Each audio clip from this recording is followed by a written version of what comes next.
पेशावर की tissue paper factory में खौफनाक आतिशबाजी, 20 घंटे गुजर गए, आग बुझाई न जा सकी। तर्जुमान रेस्क्यू 1122 के मुताबिक आग पर 70% तक काबू पा लिया गया। रेस्क्यू 1122 की 25 से ज्यादा ऑपरेशनल गाड़ियां और 100 से ज्यादा एहलकार आग बुझाने में मसरूफ हैं। आग पर काबू पाने के लिए चारसद्दा, मर्दान, स्वाबी, नौशहरा और जिला खैबर की टीमें हिस्सा ले रही हैं। आग को एक ही जगह तक महदूद रखा गया है। फैक्ट्री की छत का कुछ हिस्सा गिर गया। इब्तिदाई मालूमात के मुताबिक आग शॉर्ट सर्किट से लगी। करोड़ों रुपए मालियत का सामान जल गया।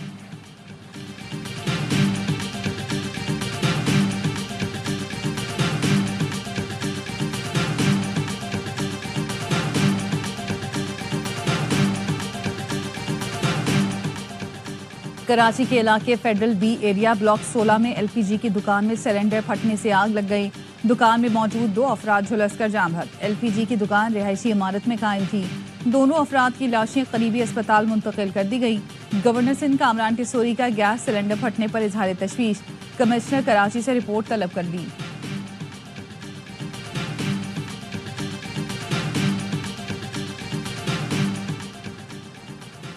पाकिस्तान पायदार तरक्की के रास्ते पर गामजन है। पाकिस्तान के ज़र मुबादला के ज़खायर 11 अरब डॉलर से ऊपर जा चुके। कोशिश होगी IMF का आखिरी प्रोग्राम हो। वर्ल्ड बैंक पाकिस्तान को कर्ज नहीं, ग्रांट देगा। वज़ीर ख़जाना मोहम्मद औरंगज़ेब की वाशिंगटन में पाकिस्तानी सफारत खाने में न्यूज़ कॉन्फ्रेंस। वज़ीर ख़जाना ने बताया, अमरीका में वर्ल्ड बैंक और IMF नुमाइंदों से मुलाकातें की। IMF के साथ बहुत तामीरी बातचीत हुई। अमरीका में सऊदी वज़ीर ख़ारजा समेत दीगर ममालिक से बातचीत मस्बत रही। वज़ीर ख़जाना का कहना था, अमरीका में बिजनेस कम्युनिटी पाकिस्तान में सरमायाकारी करना चाहती है। तमाम रेटिंग एजेंसियां कह रही हैं कि पाकिस्तान दुरुस्त मौशी समत पर गामजन है। मईशत की बेहतरी के लिए हमें मुश्किल फैसले करना होंगे। नॉन फाइलर्स को गाड़ी जायदाद खरीदने पर पाबंदी के लिए कानून साजी की ज़रूरत है।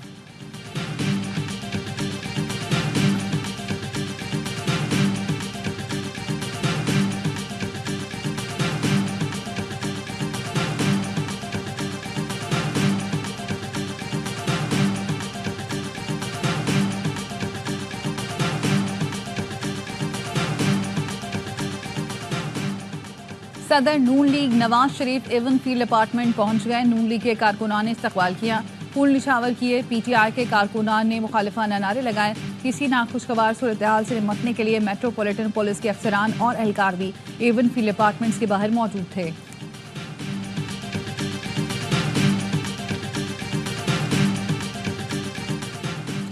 मकबूजा कश्मीर में भारत के कब्जे को 77 बरस मुकम्मल। हुकूमत पाकिस्तान का कश्मीरियों से इजहार यकजहती यौम सियाह आज मनाया जा रहा है। 27 अक्टूबर 1947 को भारतीय फौज ने मकबूजा कश्मीर पर कब्जा किया था। 77 साल कबल आज के दिन भारत ने श्रीनगर पर कब्जा किया। भारत जान ले कि वो अपने जाबराना हथकंडों से कश्मीरी अवाम की हकीकी उमंगों को दबा नहीं सकता। यौम सियाह पर वजीर आजम शहबाज शरीफ का पैगाम, पाकिस्तान जम्मू कश्मीर के तनाज़े के हल तक उनकी मुकम्मल अखलाकी, सिफारती और सियासी हिमायत जारी रखेगा। सदर आसिफ जरदारी ने अपने पैगाम में कहा, भारतीय जाबिराना हथकंडों के बावजूद कश्मीरी अवाम अपनी जद्दोजहद आज़ादी में साबित कदम रहे। आलमी बरादरी भारत की जानिब से मकबूजा कश्मीर में जारी इंसानी हुकूक की खिलाफ वर्जियों को रोके।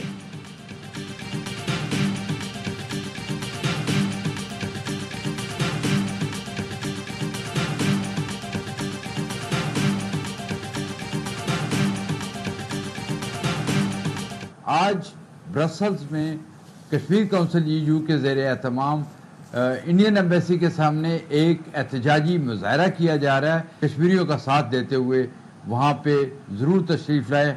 2 बजे इंडियन एम्बेसी के सामने कश्मीरी मुजाहरा करने जा रहे हैं। Chairman Kashmir council Europe Ali Raza Syed ने यूरोपीय दारुल हुकूमत ब्रसल्स में एहतजाज की कॉल दे दी। अपने वीडियो पैगाम में कहा कि आज ब्रसल्स में भारतीय सफारत खाने के सामने एहतजाजी मुजाहरा किया जाएगा। कश्मीर में भारतीय कब्जे के 77 बरस मुकम्मल होने पर दुनिया भर में कश्मीरी आज यौम सियाह मना रहे हैं। सदर आज़ाद कश्मीर के मुशीर सरदार ज़रीफ खान कहते हैं, कश्मीर की आज़ादी तक तहरीक जारी रहेगी। चेयरपर्सन फ्रेंड्स ऑफ कश्मीर गजाला हबीब कहती हैं, आलमी बरादरी अक़वाम मुत्तहिदा की करारदादों पर अमल दरामद करवाए।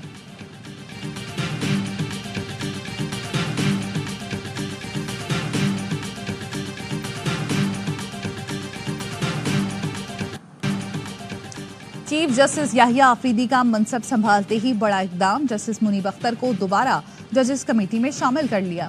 रजिस्ट्रार सुप्रीम कोर्ट ने नोटिफिकेशन जारी कर दिया। काजी फाइज ईसा ने जस्टिस मुनीब अख्तर को हटाकर जस्टिस अमीनुद्दीन को कमेटी में शामिल किया था। नए चीफ जस्टिस की तकर्री से सुप्रीम जुडिशल काउंसिल की भी तश्कील नौ। Chief justice Yahya Afridi chairman, 2 senior जजेस जस्टिस मंसूर और जस्टिस मुनीब काउंसिल के रुकन होंगे। हाई कोर्ट्स के चीफ जस्टिस में से 2 सीनियर तरीन भी काउंसिल का हिस्सा होंगे। चीफ जस्टिस याहिया आफरीदी ने 8 नवंबर को सुप्रीम जुडिशल काउंसिल का इजलास तलब कर लिया। चीफ जस्टिस का सुप्रीम कोर्ट में लाइव स्ट्रीमिंग फराहम करने का फैसला। तमाम कोर्ट रूम्स में लाइव स्ट्रीमिंग सर्विस फराहम की जाएगी। सर्विस साइलिन की रजामंदी से मशरूत होगी।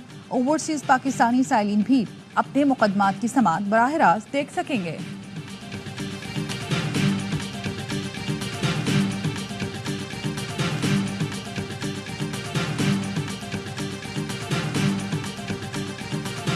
असम्बली जायज़ नहीं है, इसका दोबारा इंतखाब होना चाहिए, जायज़ इंतखाब होना चाहिए ताकि आवाम की हकीकी राय सामने आ सके। मौलाना फजलुर रहमान ने मौजूदा असम्बली को फिर नाजायज़ करार दे दिया। दोबारा इलेक्शन का मुतालबा। खुशाब में सहाफ़ियों से गुफ्तगू में कहा 26वीं तरमीम के बाद भी वो हुकूमत का नहीं, अपोजिशन का हिस्सा है।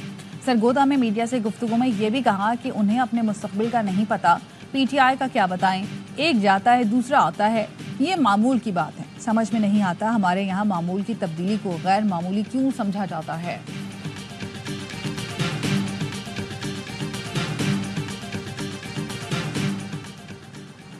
PTI रहनुमा ज़ैन कुरैशी डिप्टी पार्लिमानी लीडर के ओहदे से मुस्ताफ़ी। ज़ैन कुरैशी ने पार्टी की जानिब से शोकॉज नोटिस मिलने के बाद ओहदे से इस्तीफा दिया। सोशल मीडिया पैगाम ने कहा पार्टी क़यादत की जानिब से दिए गए शोकॉज नोटिस का बाज़ाब्ता तौर पर जवाब दे दिया। आज़ाद और शफाफ इंक्वायरी के लिए अपने ओहदे से इस्तीफा दिया। बानी PTI अपने वालिद और पार्टी का वफादार था, हूँ और रहूँगा।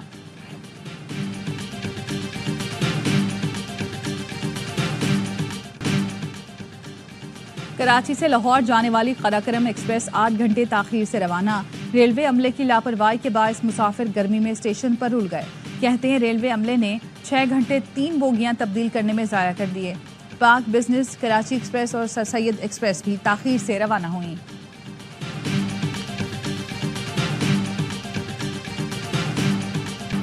शिकस्तों का मौसम बीत गया, पाकिस्तान जीत गया। पिंडी टेस्ट के तीसरे ही दिन इंग्लैंड को 9 विकेट से पिछाड़ दिया। 3.5 साल बाद होम टेस्ट सीरीज जीत ली। साजिद और नुमान की तबाहकुन बॉलिंग। इंग्लिश टीम दूसरी इनिंग्स में 112 रन पर ढेर।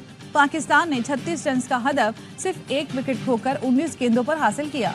शानदार सेंचुरी पर पाकिस्तानी नायब कप्तान Saud Shakeel man of the match करार। साजिद खान 19वीं विकेट के साथ टेस्ट सीरीज के बेहतरीन खिलाड़ी करार पाए। टेस्ट सीरीज ए स्पोर्ट्स में बराह रास्त नशर की गई।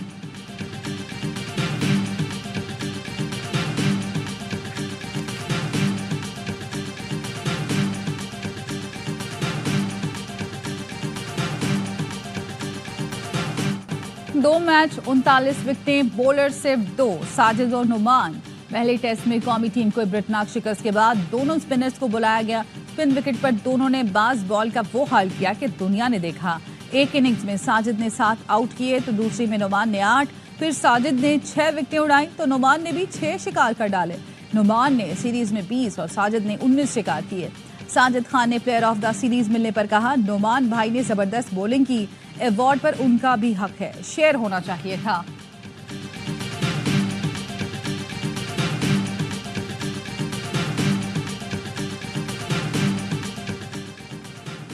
नया मिशन चैलेंज, कौन होगा वाइट बॉल का कप्तान, आज होगा ऐलान। जराये का कहना है PCB ने दोनों फॉर्मेट के अलग अलग कप्तान लाने का फैसला किया है। वनडे की कप्तानी सलमान अली आगा, T20 की मोहम्मद रिजवान को देने पर गौर। ऑस्ट्रेलिया जिम्बाब्वे से सीरीज के लिए स्क्वाड का ऐलान भी आज होगा। बाबर आजम, शाहीन अफरीदी और नसीम शाह की शमूलियत का फैसला न हो सका, मुशावरत जारी। चेयरमैन PCB मोहसिन नकवी आज दोपहर प्रेस कॉन्फ्रेंस में कप्तानों और स्क्वाड का ऐलान करेंगे।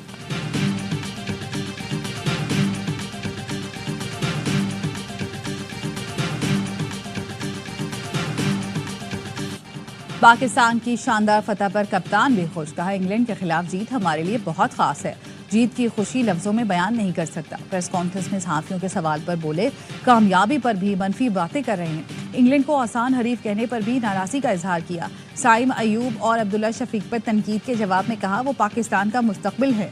इंग्लिश कप्तान बेन स्टोक्स बोले मैच और सीरीज हारने पर मायूस हूँ, पाकिस्तान ने आखिरी 2 टेस्ट में बेहतरीन खेला। वजीर आजम शहबाज शरीफ की इंग्लैंड के खिलाफ फतह पर कौम को मुबारकबाद। चेयरमैन PCB मोहसिन नकवी ने खिलाड़ियों से मिलकर सीरीज जीतने पर मुबारकबाद दी। बरतानवी हाई कमिश्नर की भी कौमी टीम को मुबारकबाद। जेन मेरिट ने कहा, पाकिस्तानी टीम ने बेहतरीन परफॉर्मेंस का मुजाहिरा किया।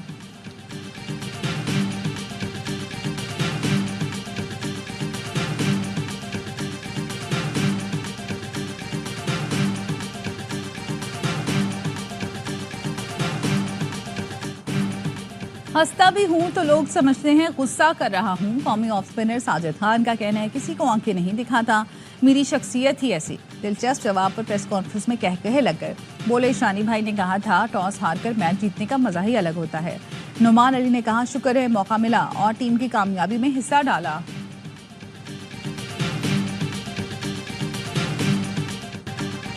कोई साजिद को गब्बर कहता है तो कोई कटप्पा। साजिद खान के भाई अमजद खान का कहना है, भाई का स्टाइल सोशल मीडिया पर बहुत वायरल हो गया।